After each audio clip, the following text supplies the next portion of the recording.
Rundunar ta 'yan sanda ta jihar Kaduna ta ce ta ceto waɗannan mutane guda biyar ne a wasu al'amura biyu da suka wakana a kudanci da kuma arewacin jihar Kaduna. A al'amari na farko, rundunar ta ce a ranar 7 ga wannan watan da muke ciki ta sami kira na gaggawa da aka aike wa DPO na garin Kafancen kudancin jihar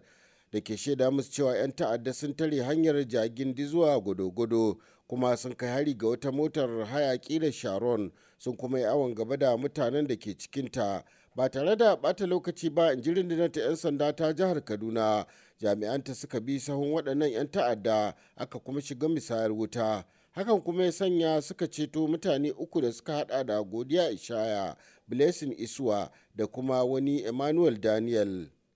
A karo na biyu kuma rundunar ta 'yan sanda ta jihar Kaduna ta ce DPO na rigasa karamar hukumar Igabi ne ya sami kira daga wasu al'ummu cewa wasu 'yan bindiga sun kai mamaya gidan wani Abdulgani Husaini a unguwar Mahuta, inda suka kama shi, matarsa da kuma diyarsa, suka kuma yi awon gaba da su zuwa cikin jejin da suke buya.